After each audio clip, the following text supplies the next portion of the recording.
Assalamualaikum warahmatullahi wabarakatuh. Bismillah walhamdulillah wassalatu wassalamu ala rasulillah Sayyidina wa maulana Muhammad ibni Abdillah wa ala alihi wa sahbihi wa mawalah. Amma ba'du.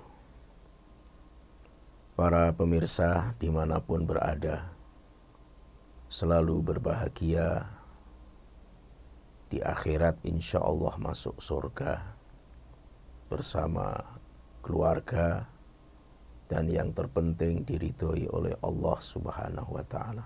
Amin. Dari sekian hari, 7 hari yang kita jalani, dari hari Ahad, Senin, Selasa, Rabu, Kamis, Jumat, Sabtu. Dari 7 hari itu ada 1 hari yang disebut dengan Sayyidul Ayyam, penghulunya segala hari. Yang disebut penghulunya semua hari itu adalah hari Jumat. Format ibadah kita umat Islam, khususnya laki-laki, sedikit mengalami perubahan, utamanya ketika datang waktu sholat duhur. Di mana hari Jumat kita tidak melaksanakan sholat duhur karena telah dikonversi dengan sholat Jumat. Setiap pekan diwajibkan bagi kaum laki-laki untuk melaksanakan sholat Jumat. Begitu pentingnya dan krusialnya itu sholat Jumat, maka rangkaian daripada sholat Jumat adalah khutbah Jumat.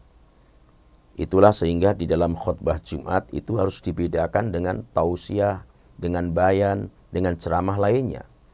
Karena khutbah Jumat itu memiliki syarat rukun yang harus dipenuhi, yang jika tidak terpenuhi salah satu rukun itu menjadikan cacat atau kurang sempurna ritual Jumatnya. Jadi sholat Jumatnya 2 rakaat, lalu khutbah Jumatnya harus diikuti. Sehingga ketika khotib telah naik mimbar dan duduk di atas mimbarnya menyampaikan khutbahnya, meskipun kita sedang membaca Al-Quran, hentikan.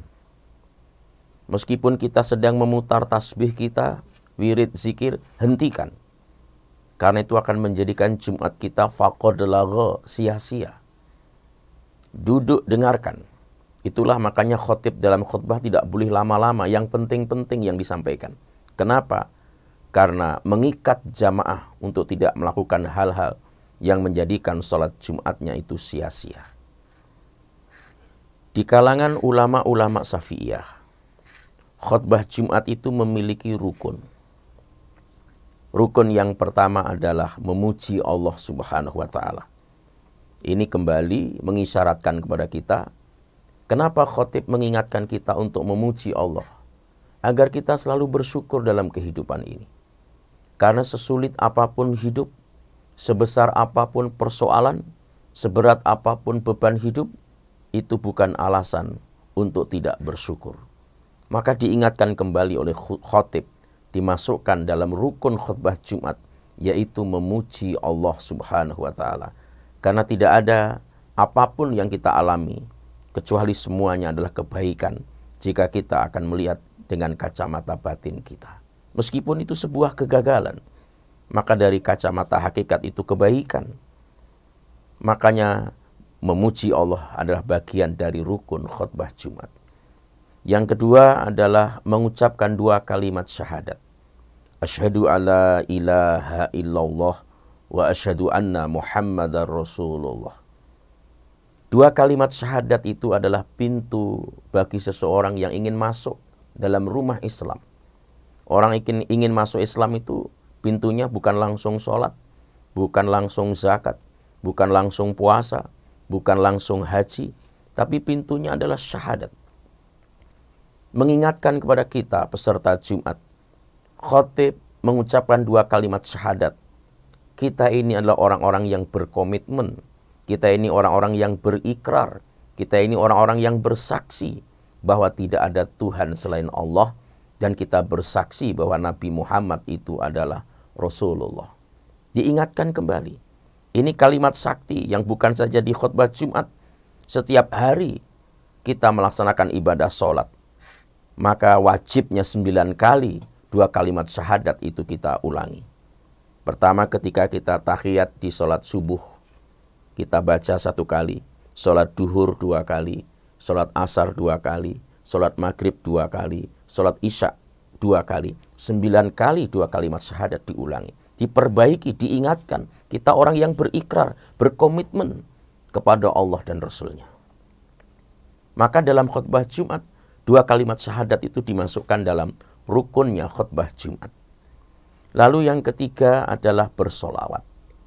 Solawat ini di samping menampakkan, menunjukkan kecintaan kita kepada baginda Rasul Muhammad SAW, bersolawat ini adalah untuk menjaga konstitusi tauhid, menjaga kemurnian tauhid. Karena Nabi kita, Nabi Muhammad SAW, hadir setelah Nabi Isa alaihissalam, yang oleh banyak orang Nabi Isa dinaikkan statusnya sebagai Tuhan, yang melampaui daripada apa yang disampaikan oleh Nabiullah Isa alaihissalam. Maka umat akhir zaman ini dijaga oleh Allah dengan perintah bersolawat. Allahumma sholli ala Sayyidina Muhammad. Ya Allah, berikan rahmatmu atas penghulu kami, Nabi Muhammad SAW. Kita minta kepada Allah. Allah yang memberi, Nabi Muhammad yang diberi. Yang memberi dengan yang diberi tentu derajatnya lebih tinggi daripada yang memberi. Maka sampai kapanpun, betapapun kita memuji-muji Nabi Muhammad, menyanjung-nyanjung Nabi Muhammad SAW, tidak ada satupun dari kita yang menganggap beliau sebagai Tuhan, karena ada solawat yang mengawalnya. Maka dalam khutbah Jumat, bersolawat itu termasuk bagian dari rukun khutbah Jumat di kalangan ulama-ulama Syafi'iyah. Lalu yang keempat adalah berwasiat takwa. Meskipun hanya sekedar mengucapkan ittaqullah, bertakwalah kepada Allah. Karena takwa itu adalah bekal kehidupan yang terbaik. Wa tazawwadu fa inna khairaz zadi taqwa. Dan berbekalah. Sebaik-baik bekal itu adalah takwa kepada Allah Subhanahu wa taala. Lalu yang kelima adalah membaca salah satu dari ayat Quran dan doa kepada orang-orang beriman secara keseluruhan, baik yang masih hidup maupun yang telah wafat. Itulah makanya khotib di khutbah kedua biasanya kita dengarkan doa Allahumma gfir lil muslimina wal muslimat wal mu'minina wal mu'minat al ahya'i minhum wal amwat. Ya Allah, ampunilah kaum muslimin dan muslimat, kaum mukminin dan mukminat, al ahya yang masih hidup, wal amwat dan yang sudah meninggal dunia. Inilah 5 rukun khutbah Jumat di kalangan ulama Syafi'iyah yang pesan moralnya itu bagi kita yang Jumatan, wajib bagi kita, mestinya kita harus selalu bersyukur, ingat komitmen syahadat kita, ingat tentang tauhid dan komitmen kita dengan Rasul Muhammad SAW. Takwa harus selalu kita perbaiki, kita tingkatkan, dan juga kita harus selalu terhubung dengan saudara-saudara kita sesama beriman. Semoga ini menjadi renungan bagi kita semuanya. Mohon maaf. Wallahu waliyul muttaqin. Assalamualaikum warahmatullahi wabarakatuh.